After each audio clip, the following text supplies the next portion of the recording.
아, 그래?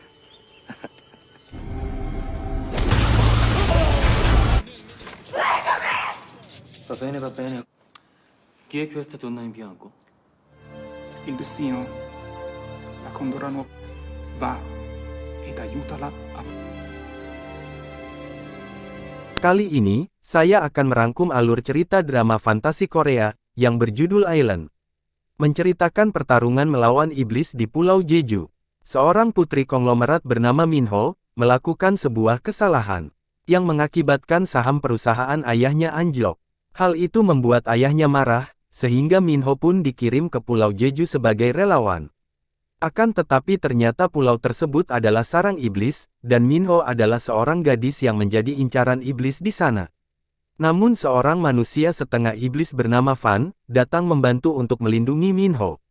Baiklah, agar tidak berlama-lama lagi, berikut rangkumannya. Di awal film diperlihatkan sepasang calon pengantin sedang mengambil foto prewedding di pegunungan Pulau Jeju. Di sana mereka melihat dua buah patung batu yang ditaruh berjejer. Si wanita mencoba menyentuh hidung patung batu tersebut. Karena konon menurut legenda, jika seseorang menyentuh hidung batu itu maka dia akan dikaruniai anak laki-laki. Tidak lama kemudian, tiba-tiba saja patung batu tersebut menguap dan mengeluarkan asap hitam. Asap hitam itu merupakan wujud iblis nafsu yang seketika merasuki kedua calon pengantin tersebut. Alhasil tanpa butuh waktu lama, keduanya berubah menjadi iblis. Dan sang kameramen pun menjadi korban pertama keganasan mereka.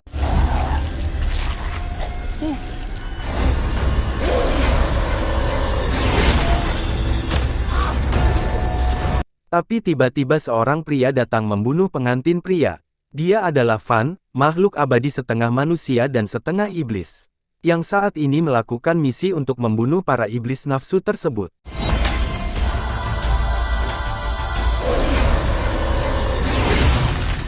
Scene beralih ke sebuah gereja, terlihat di sana seorang pemuda sedang mengobati seorang wanita yang sedang kerasukan. Dia adalah pendeta muda pemburu iblis yang bernama Peter Giovanni. Lalu seorang pendeta datang menemuinya, dia mengabarkan jika uskup memanggilnya. Si pendeta pun terlihat takut melihat Giovanni mengobati pasiennya tersebut.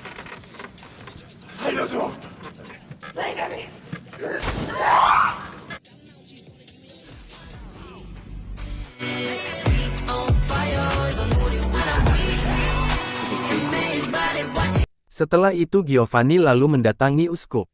Uskup menceritakan kepada Giovanni mengenai kejadian di Pulau Jeju, yang merupakan pertanda buruk bagi keselamatan umat manusia. Karena saat ini iblis jahat yang selama ini tersegel telah bangkit kembali. Sang uskup lalu menceritakan, jika mereka telah mengamati seorang calon juru selamat baru, yang bisa membasmi sang iblis. Oleh sebab itu Giovanni pun diberi tugas untuk membantu dan melindungi calon juru selamat tersebut. Yang mana juru selamat yang dimaksud itu adalah Minho. Sementara itu di tempat lain, saat ini seorang wanita sedang melakukan sebuah lukisan antik yang sangat mahal. Dia adalah Minho, putri konglomerat pemilik Hotel Dehan. Di sini Minho menyatakan, jika dia telah membeli lukisan-lukisan itu untuk dipajang di Hotel Dehan, yang bertujuan untuk menarik minat para pengunjung.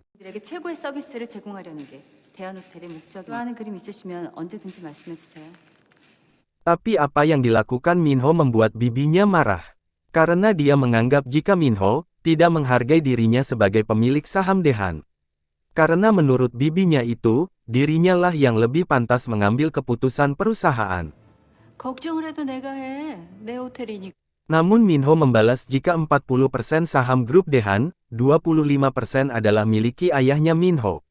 Sedangkan bibinya itu hanya memiliki 18% saham saja. Sehingga secara otomatis Minho lebih berhak untuk menentukan kebijakan perusahaan. Apa yang dikatakan Minho membuat bibinya semakin kesal. Dia mengancam jika suatu saat Minho akan merasakan akibat perkataannya ini. Ketika dalam perjalanan pulang, tiba-tiba sebuah mobil menyalip mobil Minho. Lalu kemudian berhenti mendadak, sehingga mobil mereka pun bertabrakan. Sekretaris Kang pun turun dari mobil. dan menghampiri mobil di depannya itu, dan keributan pun terjadi di antara mereka. Minho kemudian turun dari mobil untuk menenangkan situasi, dan menyuruh sekretaris Kang untuk minta maaf.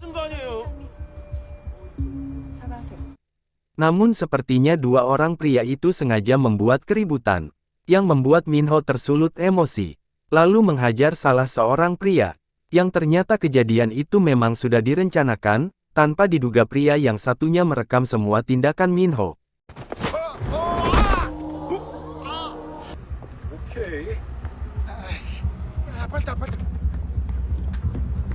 Keesokan harinya, berita kejadian semalam tersebar luas.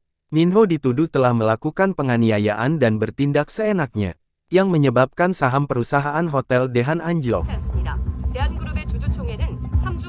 Yang ternyata, kejadian semalam adalah ulah dari bibinya Minho, yang memang berencana untuk menyingkirkan keponakannya tersebut.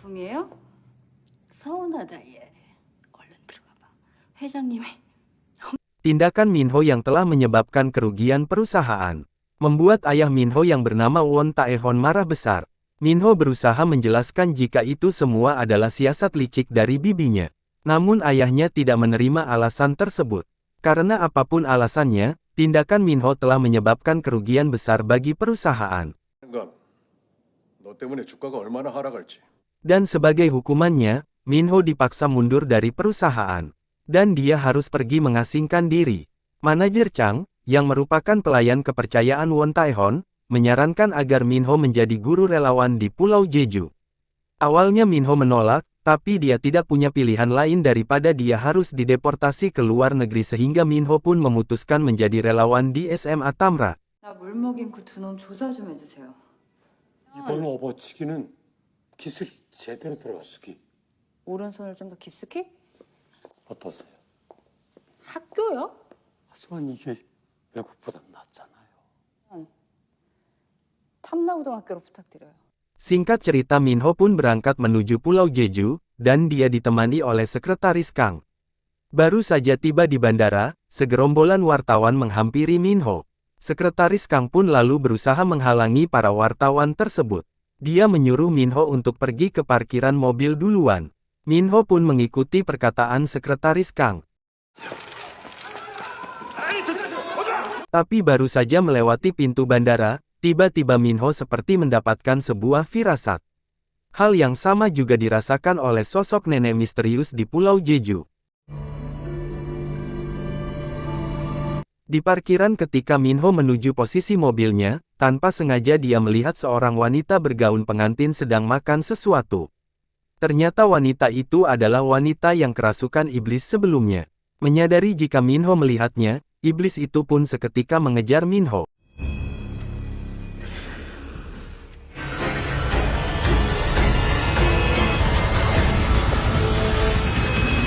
Minho yang berusaha kabur, berhasil memasuki mobil box. Akan tetapi iblis itu memukul mobil hingga bolong. Untung saja di saat genting, tiba-tiba Van datang menyelamatkannya.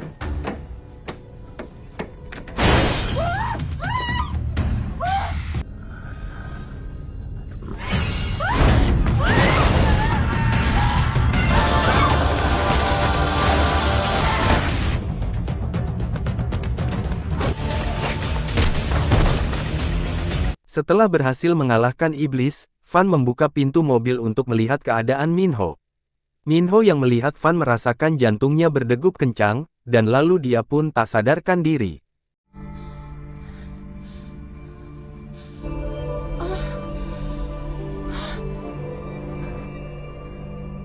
Ketika sadar Minho telah berada di sebuah villa, yang ditemani oleh sekretaris Kang dan manajer Chang. Kemudian Minho menceritakan kejadian yang dia alami di parkiran. Mulai dari iblis bergaun pengantin, hingga sosok pria mengenakan jas hitam.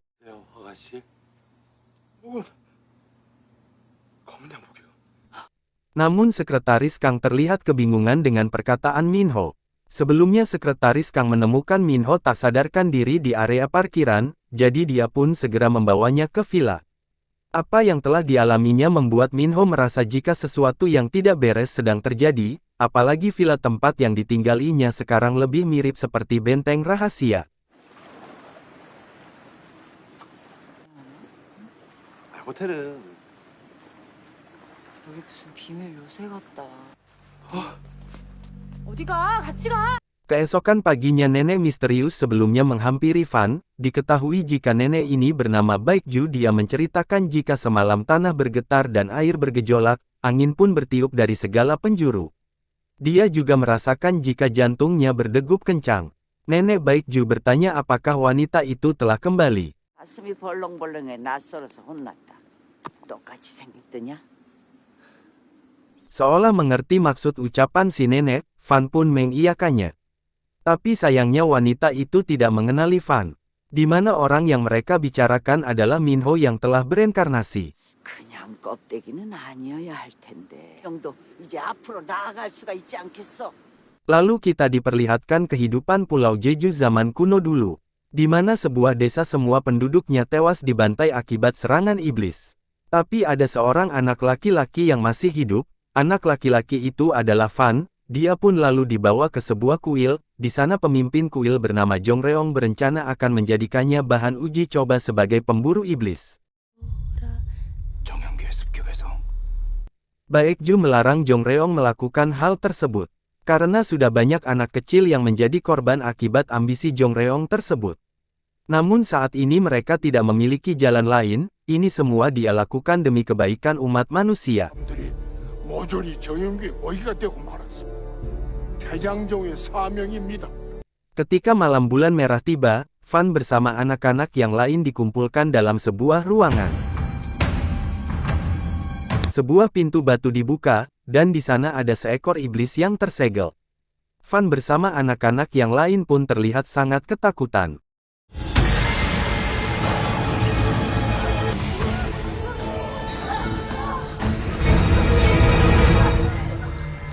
Jongreong memperkenalkan jika makhluk di depan mereka itu adalah iblis nafsu, yang menjadikan nafsu kotor atau pikiran jahat manusia sebagai makanannya. Para monster ini membunuh semua makhluk hidup tanpa ampun.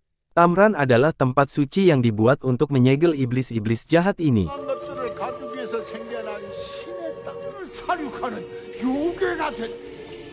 Namun sangat mustahil untuk melawan mereka hanya dengan mengandalkan kekuatan manusia. Oleh sebab itu Jongreong berencana akan melakukan sebuah eksperimen, yang mana dia memasukkan darah iblis nafsu ke dalam tubuh anak-anak, yang kemudian akan bercampur dengan darah mereka. Sehingga jika berhasil, mereka akan menjadi makhluk abadi setengah manusia dan setengah iblis.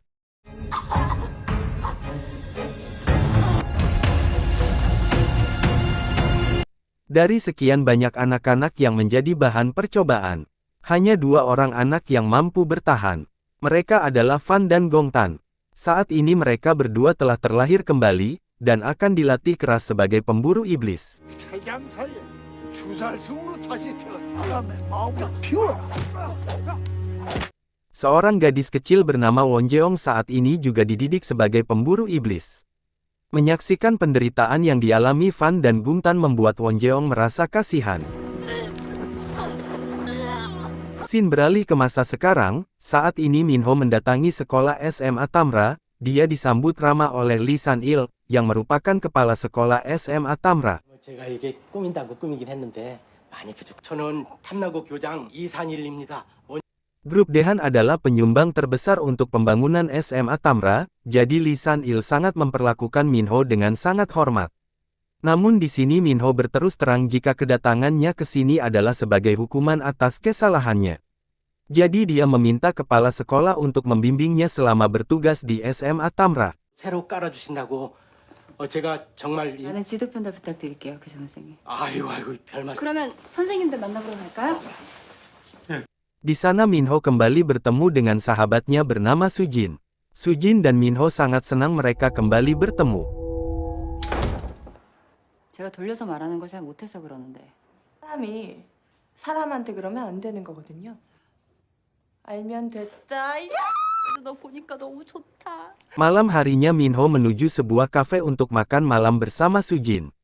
Di perjalanan Minho mendapat pesan dari anak buahnya. Jika ternyata, sekretaris Kang selama ini adalah mata-mata dari bibinya Minho.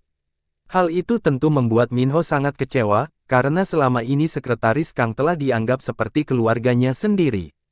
Namun ternyata dia dikhianati. 아가씨 괜찮으세요? 접촉사고 때 그 남자들이요. 어떻게 알았을까요? 챙겨준대요? 아가씨, 그게 지금 Sekretaris Kang terlihat sangat menyesal atas perbuatannya, selama ini Minho selalu memperlakukannya dengan baik. Namun sebelum bekerja dengan Minho, Sekretaris Kang terlebih dahulu telah menjadi anak buah bibinya Minho. Minho yang kesal pun lalu menghajar pria tersebut. 아가씨가 생각하는 것보다 정신 똑바로 차려. Walaupun dia sangat kecewa karena dikhianati, tapi Minho tetap menaruh hormat terhadap Sekretaris Kang. Dia menyerahkan mobilnya kepada pria tersebut. Sementara itu dia sendiri pergi berjalan kaki. Sekretaris Kang sangat merasa bersalah terhadap Minho. Dia berseru minta maaf kepada mantan bosnya itu. Di tengah penyesalannya, tiba-tiba dari belakang asap hitam menghampiri Sekretaris Kang. Asap itu adalah wujud iblis nafsu yang merasuki Sekretaris Kang. Sementara itu Minho mencoba menghubungi manajer Chang untuk mengiriminya mobil ke lokasi dia berada. Namun tiba-tiba jaringan ponselnya hilang, sehingga teleponnya pun terputus. Lalu Minho dikejutkan dengan kehadiran Sekretaris Kang di depannya secara tiba-tiba. Minho mencoba untuk mendekati, tapi dia sadar jika saat ini Sekretaris Kang telah dirasuki iblis. Minho berusaha kabur ke tengah hutan.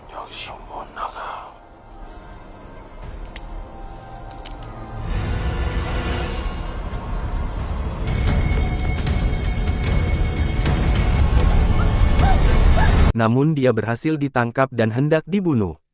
Untung saja Van kembali datang di saat yang tepat.